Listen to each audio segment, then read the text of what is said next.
Yep. There you go. All right, there we go. Okay. So Melissa, I assume you have everybody for the roll call? Yes. Okay. And we have nobody on visiting? Nope. Nope, okay. Melissa, are you on mute? Because we didn't hear you when you talked. She's got some speaker problem or Um, microphone problem. She can hear us, but. Okay. It's okay. Okay. It is what it is. We're fine with you. Thank you. Okay, so I assume there's no citizen petitions, since there's nobody online, and so we're on to approval of the minutes. I move we approve the minutes. Second. All in favor, say aye. Aye. So the minutes are approved unanimously. I assume we have no communications and bills or consultant report, changes to sewer use, attorney's report, so we're on to the public works director's report. Or Greg, you'll tell me that one of those others we did. No, we're good to go. Just to report, we did have the interviews for the on-call engineers. We selected 4 firms. We have AECom, Bus O'Neill, High and Bond, and Wright Pierce. So we're entering into contracts for a 3-year period with all those firms. Ecom, Trust O'Neill, High and Bond, and, they're the ones that did the rate study. right. And then Wright Pierce.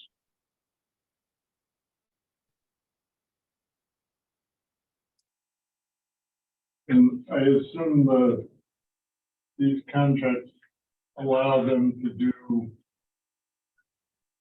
just sort of reports or design kind of Design things? stuff. Okay. We have them work on UV sterilization projects, work on the sludge study. They can do a simple, like the rate study, reports to the whole. Right, they can kind of rotate through each one of them. I mean, they're all great firms, but some of them may have a little bit of extra expertise in some areas and others tap into. You know, if you guys ever want to talk about PFAS with them. Right. Because we'd love to talk about that. So actually, so how does it tie into the sewers? What? Well, I think it's going to be the easiest or most effective way to remove it from the environment. Oh. To protect people from, drinking water, that sort of thing, but to remove what's already out there is basically our sludge process is the prime goal or the prime Target for it, target. yeah. How do You we talk about spend them the, dropping billions and billions Yeah, of dollars. yeah. spend the So in other words, it's last? already being removed. Well, sorry. I mean, I think it would be removed now. Yeah. I mean, Yeah. it's there, It's it's coming out of our. not readily broken down by the bacteria. Oh. And the perfluorinated compounds like the PFAS and PFOA, that's perfluorooctanoic acid. So it's an 8-carbon chain where there are no hydrogens. They've all been replaced by fluorine. And, this all essentially arises out of Teflon and, non-stick cookware and, all those. Resistant carpet. Yeah. Oh. PFAS was what 3M used for its Scotchgard. And the replacements are usually shorter chains, like 4, so maybe 6, I'm not sure. And the problem is that like I lived in North Carolina and I can't think of the name of the river now, but there's just a whole bunch of contamination because Cheemers, who was DuPont, spun off Cheemers, they produced the replacement and just No, really? let it go out in the water because it wasn't well tested and it wasn't particularly toxic. And it's not particularly toxic, but you don't want the stuff Yeah. just being. Now, for a while they started putting PFAS in like toilet bowl cleaners, so everybody was Yeah. dumping it into the sewer system. So anyway, the problem is, in order to remove it, there are bacteria, you know, you can get special cultures that will break the carbon fluorine bond is the strongest bond that there is. And so part of why you didn't have these compounds prior to World War II is people didn't know how to do the chemistry. Either didn't know how to do it or didn't know how to do it at industrial scale in order to, Yeah. you know, make products. And they figured it out essentially around World War II and after. And DuPont had one process and 3M had a little bit different process. And of course, now you get stuff being made by all kinds of companies and, you know, around the world, China and so forth. But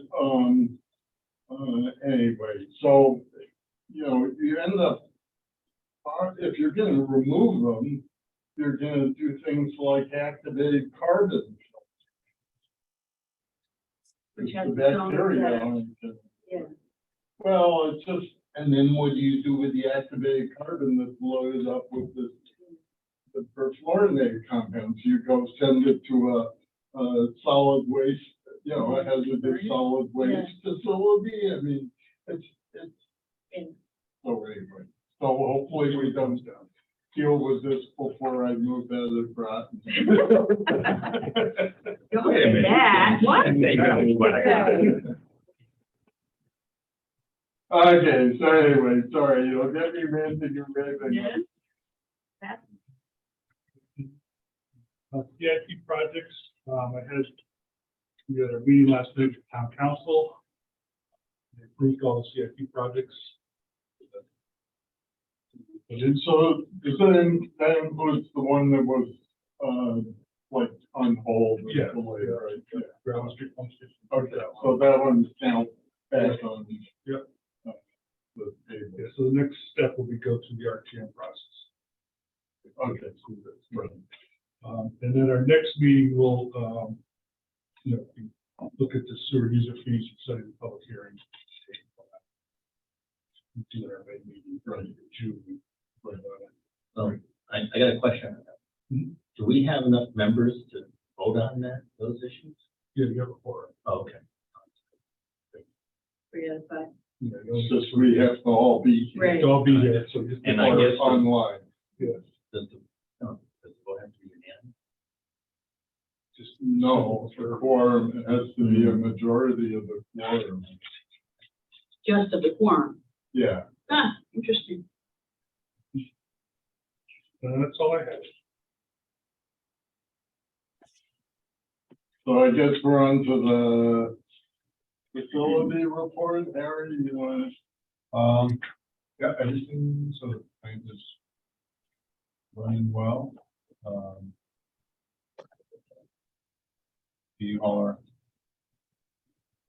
Our various parameters, so a couple of vacant jobs, and the operations supervisor, from the last tech, vacant.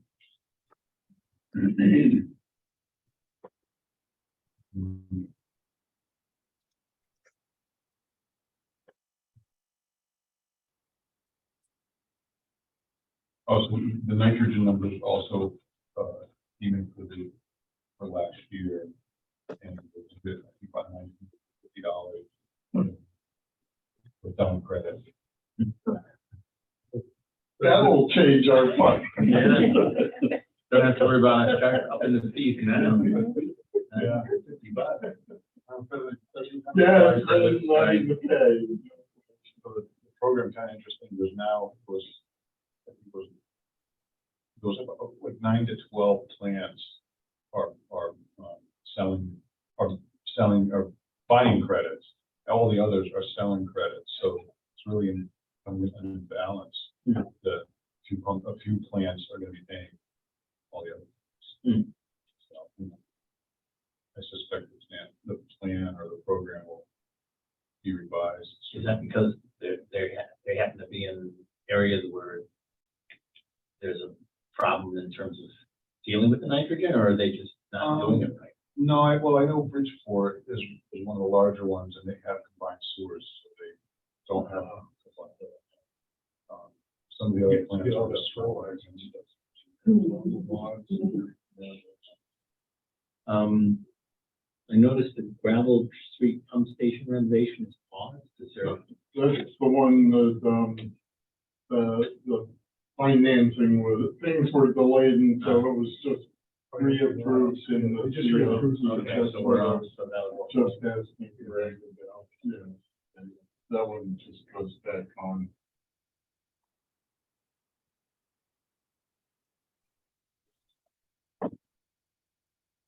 Anything else? No? Good. Thank you. I don't have a chairman's report, so I guess we're on to all business. And an update on our dear friend. Could that be? You know, the report last time, they did get their ARPA approval, and I know the town's still working on agreements and stuff with them. I did get an email from owner, Mr. Cheese, who's getting a little bit nervous, and he hasn't gotten his money yet. The clock is ticking. So he was actually gonna, I told him that he was wanting to see what is the chance of getting an extension if we get into trouble. I said, I can't speak for you guys. I'm sure they're, as long as you're working on it, I don't think it's gonna be too much of an issue, but I said, you just do it right. And he hasn't done that, but I know they haven't, and I've just talked to the ARPA Corps, and he's aware that they have a clock going, so he's pushing it and trying to work with them, but they do have to get an agreement. It's a whole process. They have to go through the full, you know, money. We needed to write ours a little bit differently, so it gave them 3 months after all the approvals were finalized or something. Would it make sense to, What about from receipt of? should we do a motion to just do that now? What's the present deadline? I don't recall. June 6th. And We that have was another 90 days meeting from- coming up, right? Because we have to revise the attorney's. Oh, okay. Official. Yeah. So we know we've got a few things to do at the next meeting. You can put it on the agenda for the next. Okay, and certainly, I certainly agree with Fred here, communicating, that there's flexibility there. So, and you can tell them we'll put it on the agenda for next meeting to see where things are at. And, yeah, we just should have written. Wouldn't hurt to have something from them in writing, just sort of telling us where things stand. Well, so if they're just waiting for the town. Yeah, but I mean, shouldn't they still be sort of lining things up and, you know, making sure that they're ready to go once they get the money? Yeah, I don't know if they're doing something different, but I just know Mystic Cheese is not. They're afraid that they don't can go order the stuff and get it tied. You know, they don't do second, I have to go get it banked. No, I understand that. I understand that they may not be able to get it done in time, but they could certainly be sort of, you know, getting their ducks in a row, knowing what they're gonna do, right? I don't know. Why don't you, let's just see what happens.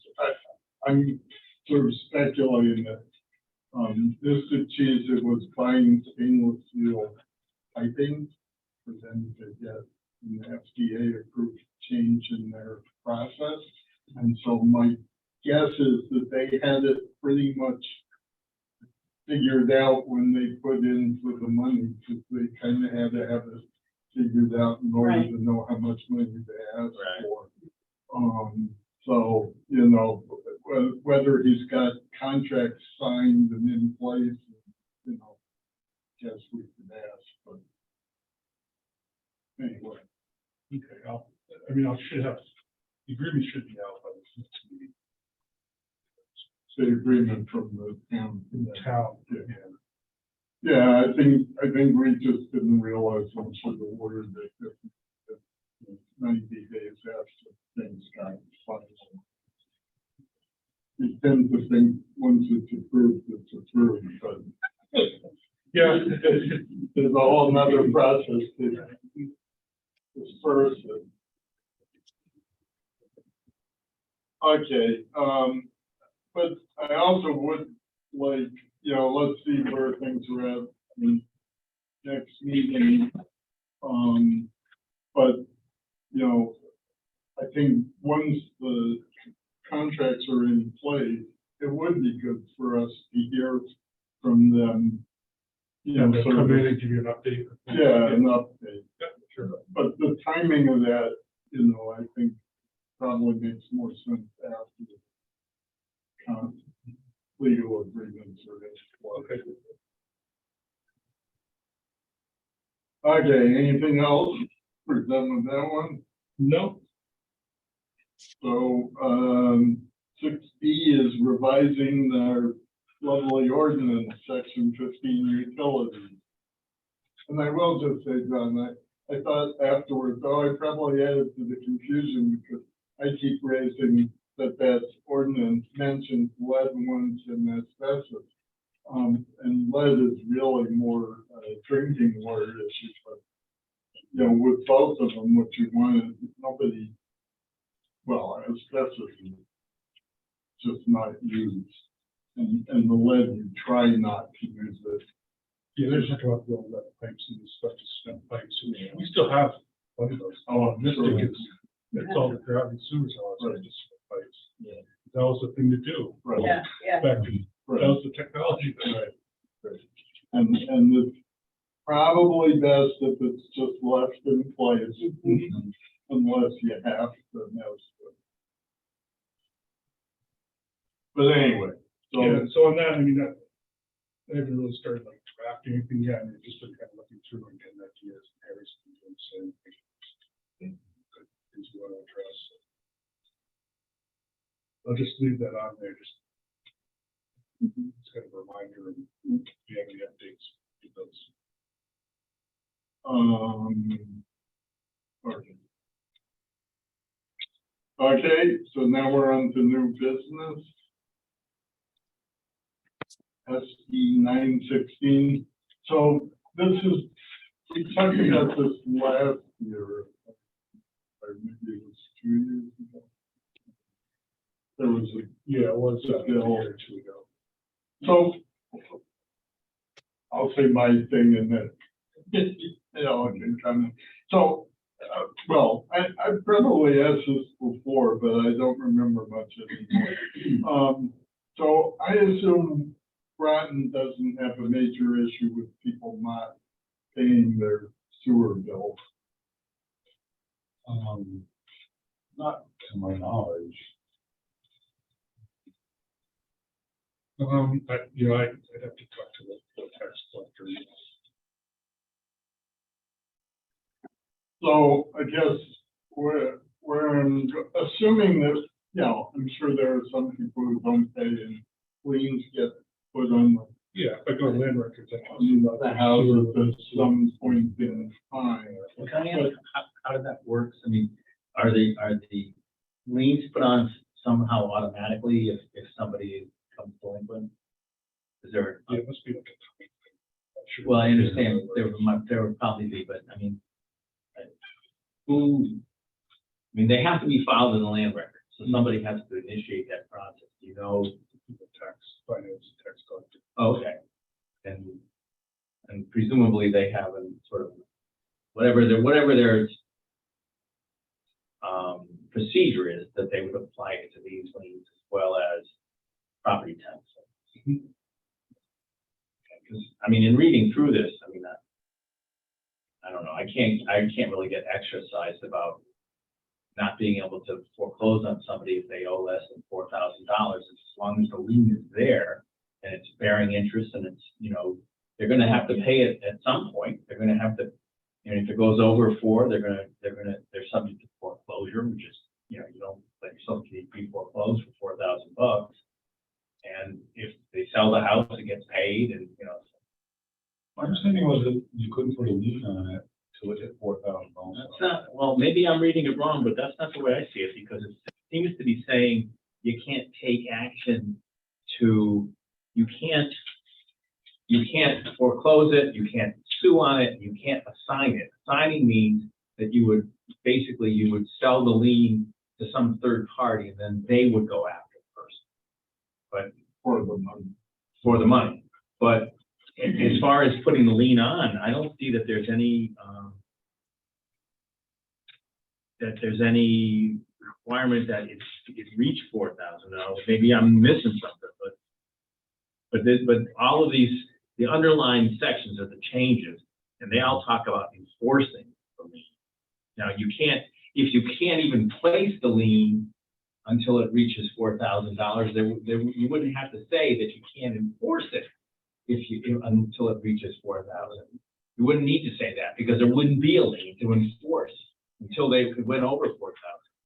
So, I mean, part of my concern was, so I think I'm somewhat sympathetic to this bill. In other words, I don't think, I think what maybe I had heard, or anyway, the last time, was that some towns were like really enforcing the non-payment and potentially, not evicting people, but foreclosing on people. And, I don't think we want to be throwing people out of their homes over a few $1,000s. We also don't want it to, go on forever. But I'm a little bothered by this, whatever this organization is, the email, I think that we've seen,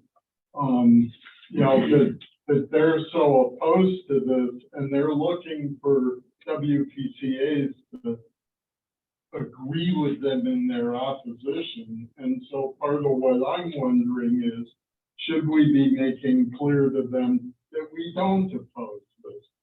Now, whether the amount should be 10,000 or 4,000 or 2,000, I'm not sure, but I'm kind of sympathetic to, it doesn't help anybody to evict, foreclose on people, particularly who are in precarious financial condition, over a few $100s. I mean, that would be totally ridiculous. So 4,000 sounds like, so anyway. Or So down that's, I maybe guess- several years. Yeah, So, Yeah. I don't know the proper term, but I mean, the poster child case for this was, someone in New Haven had not paid their sewer bill for 10 years, was being foreclosed on.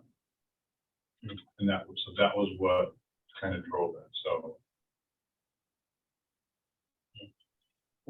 what is the CTWEA anyway? And I think it's something, so it's like a wastewater.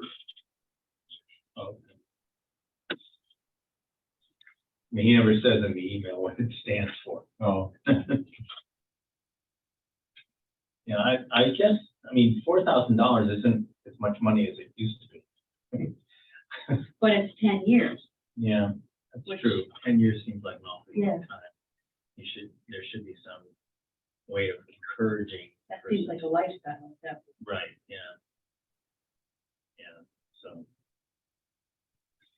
I mean, I guess my feeling would be that we simply don't take a position. well, and that's what we did last time, and I was comfortable with that, and particularly because the last version of the bill was 10,000. And so, somebody's going on forever on that one. But, I guess where I get a little antsy about this is because, and again, this isn't directly relevant, it's the water supply issue, but the organization, whose name I can't think of at the moment, but it's the Organization of Water Suppliers. So a lot of those are public utilities, but a lot of them are also like Aquarian, right. for-profit Yeah. company. And, there was something, and I can't remember any of the details at this point, where they were lobbying really hard for whatever it was. And from my point of view, I strongly disagreed with what they were lobbying for. And it really bothered me that in fact, I think at the time, and it's probably close to 10 years ago, I sent a letter, an email to Aquarium, and of course, I never heard anything, right? Yeah. Because they're a for-profit company. But anyway, so I get a little concerned about these organizations that, and on the one hand, you know, they're there to represent all the water suppliers or to represent all the you know, the treatment, people on the sewage treatment side. And there can be a utility to having those people talking to each other and learning from each other and helping each other out technically and so forth.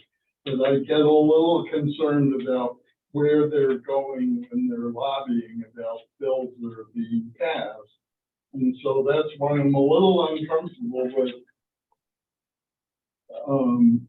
just not saying anything. It's the easiest course for us to do, and I'm willing to do that.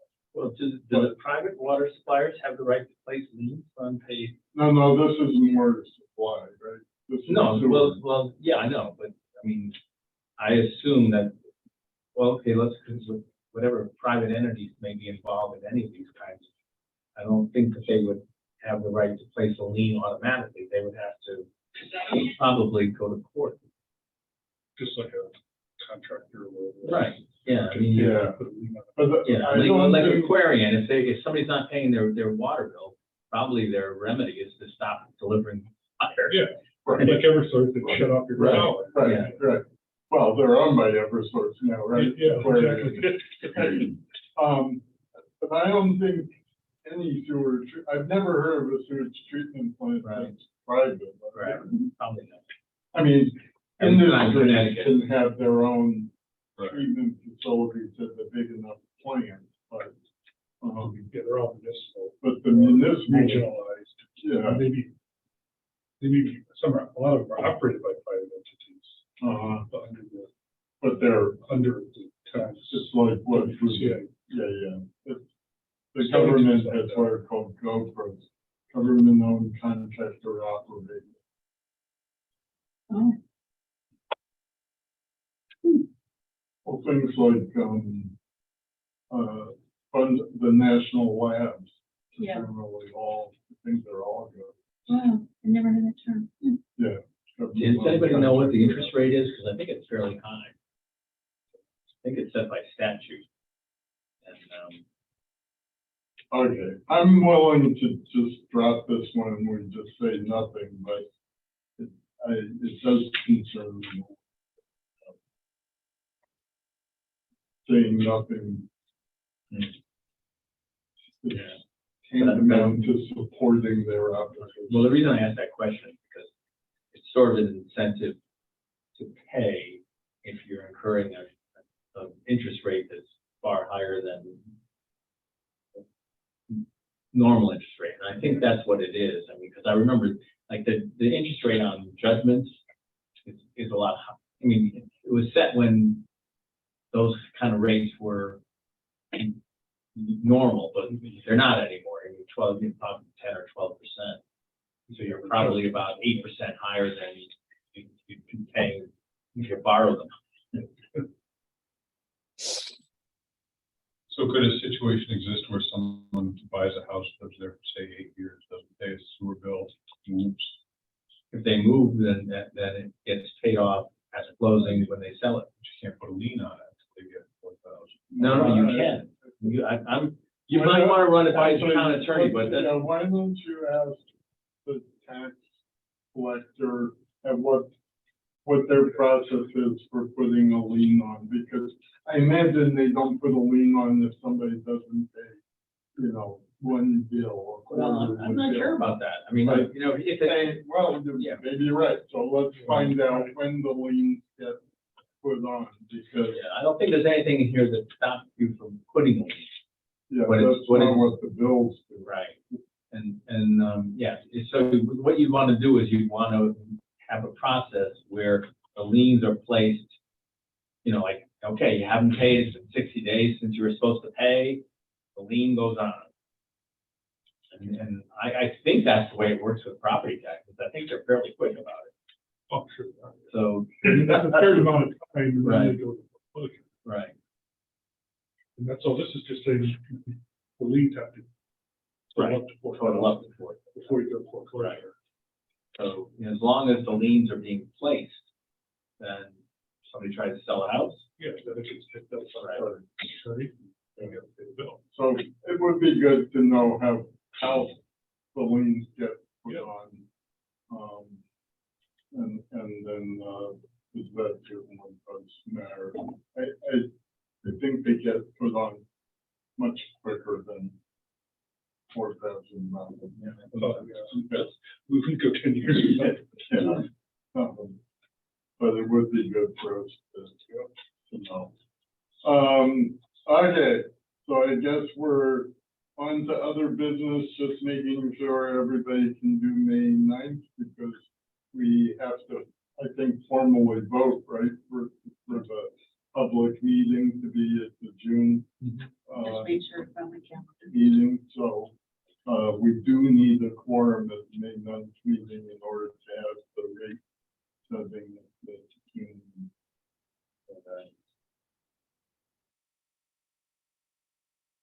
Okay, well, let's see, I don't have anything in my calendar, so I'll put it on right now. The second Tuesday of every month is our regular day. The June meeting is the 13th. So that's Tuesday, May 9th, right? Tuesday, May 9th, and then Tuesday, June 13th. And those are the critical ones, because that's when we set them. You tend not to meet in July, right? July, Oh, no, July, it's- that would be July 4th, so I guess. No, it can't be, because it's the second Tuesday. Oh, I'm sorry, you're right. So Sorry. the only thing I think we'll have to sort of see is where we're at with Beard and Mystic Cheese, and, you know, I'm happy not to meet over the summer, but we probably need some check-in there, you know, sort of depending on how long this process of getting the agreements in place takes place. Okay, and so, Maybe we can do that at June, or maybe we meet at July, so the June meeting would be what day? June 13th. And if you can't do it, we have to schedule a special meeting. So we have to set. Yeah, for the rates, Okay, the rates. yeah. I guess, yeah, so let's, you know, July and August, I would be perfectly fine with not having meetings, but we may check in. Here's this. Okay, somebody want to make a motion to adjourn? So moved. We're all in favor. Thank you, Melissa. Night. Oh, boy.